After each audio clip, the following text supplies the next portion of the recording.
Bien entendu, le juriste d'entreprise est une valeur ajoutée qui s'impose une fois de plus de manière significative pendant et après la crise liée au Covid-19 en vue de prévenir les risques juridiques susceptibles de mettre fin à la vie de plusieurs entreprises.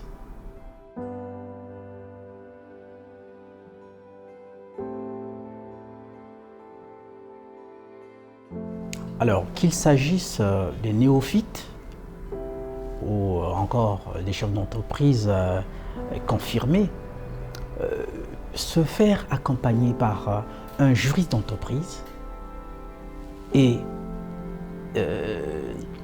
comment vous dire ça, s'inspirer des conseils de ce dernier constitue un atout considérable. Et donc, eu égard à l'ampleur de la crise économique dont nous venons de citer, laquelle crise est proclamée haut et fort avec éloquence, malheureusement, plusieurs risques juridiques vont amplifier l'agonie de beaucoup d'entreprises dépourvues d'astuces adéquates, il faut le dire ainsi.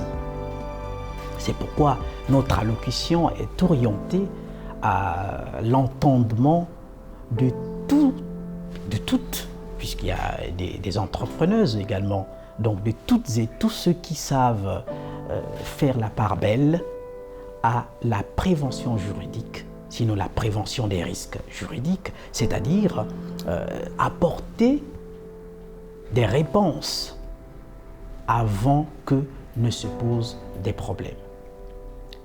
Et la dite prévention se matérialise généralement en deux phases, à savoir, en premier lieu, consulter l'avis d'un professionnel en matière de droit d'entreprise.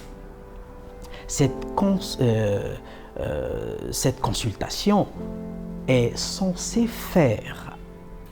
se faire avant, pendant et après chaque prise de décision.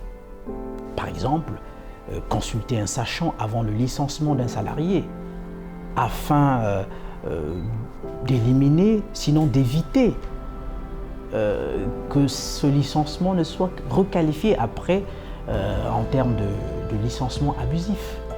Et là, beaucoup d'entreprises, il n'y a plus de commentaires à faire, beaucoup d'entreprises sont tombées dans le piège, surtout pendant cette crise. Et en deuxième, sinon en second lieu, faire des avis, sinon de cet avis, s'il y en a un, s'il y a plusieurs, il y en a, faire de ces avis juridiques son outil, sinon sa force, ou mieux, son levier de gestion. Et ça s'appelle de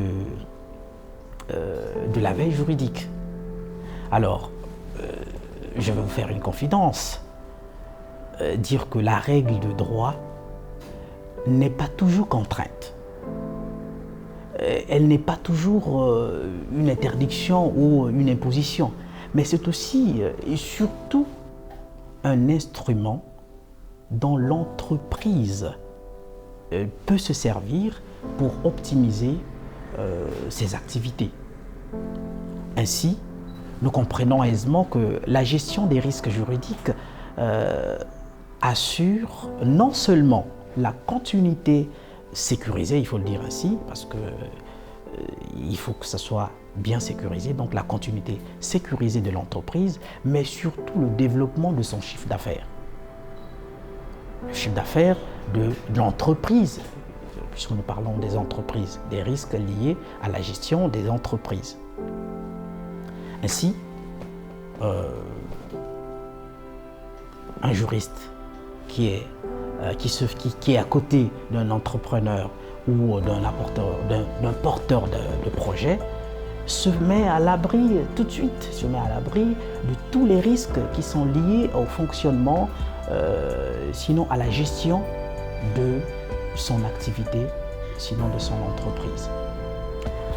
Et voilà, terminé ce tutoriel qui, à mon avis, vient donner mettre la pierre à l'édifice, parce que les entrepreneurs aujourd'hui se disent qu'il faut simplement procéder par soit la fermeture, soit s'attendre à une aide qui viendrait du gouvernement. Mais le gouvernement ne va pas satisfaire tout le monde parce que les moyens sont limités. Et donc, il faut plutôt se tourner du côté de la règle de droit, pour essayer, sinon pour pallier à certaines obligations qui s'imposent présentement. En tout cas, si vous avez des préoccupations dans la création, dans le développement, dans l'optimisation ou dans la pérennisation, sinon la sécurité de votre structure, de votre business, de votre entreprise, n'hésitez pas. On se dit à très bientôt.